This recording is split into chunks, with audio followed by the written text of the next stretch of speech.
Sir, आज मैं इस सदन में ये मांग रखता हूं कि जैसे इंडियन वोटर के पास राइट टू इलेक्ट है, वैसे ही राइट टू रिकॉल भी होना चाहिए। अगर देश का मतदाता अपने नेताओं को हायर कर सकता है तो वो नेताओं को फायर करने की शक्ति भी उसे मिलनी चाहिए।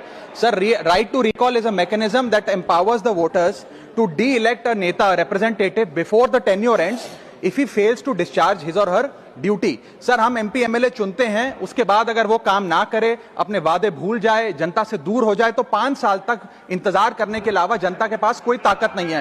कोई इंटरिम प्रोविजन नहीं, कोई अकाउंटेबिलिटी नहीं, कोई परफॉर्मेंस रिव्यू नहीं, कोई करेक्टिव ऑप्शन नहीं। चुनाव से पहले नेता जनता के पीछे और चुनाव के बाद जनता नेता के पीछे। और सर, 5 साल is too long a period in this day and age. अगर एक गलत फैसला गलत नेता को चुनने का लिया तो लाखों लोगों का भविष्य अंधकार में जाता है और पूरा क्षेत्र पीछे जाता है। Sir, we can trust our voters to elect. हमें अपने मतदाता पे विश्वास करना चाहिए कि वो अपनी गलती बदल भी सके राइट टू रिकॉल की ताकत से। Sir, let me clarify that right to recall is not a weapon against politicians. It is an insurance policy for democracy. और भारत के संविधान में जब आप राष्ट्रपति को इंपीच कर सकते हैं टेन्योर के दौरान, उपराष्ट्रपति को हटाने का प्रावधान है, जजों को इंपीच करने के लिए प्रोसेस लेट डाउन है, यहां तक कि रूलिंग गवर्नमेंट के खिलाफ नो कॉन्फिडेंस मोशन लाकर आप सरकार बर्खास्त कर सकते हैं। तो एमपी एमएलए अगर आपका नॉन परफॉर्मिंग है तो उसको हटाने के लिए क्यों नहीं राइट टू रिकॉल मतदाता को देना चाहिए। दुनिया की 24 से ज्यादा डेमोक्रेसीज में राइट टू रिकॉल का मैकेनिज्म लागू है, जिसमें यूएस, कनाडा, स्विट्जरलैंड जैसे देश है। मैं आपको उदाहरण देता हूं सर, कैलिफोर्निया में गवर्नर क्रिस डेविस नाम के नेता 2002 में चुने गए।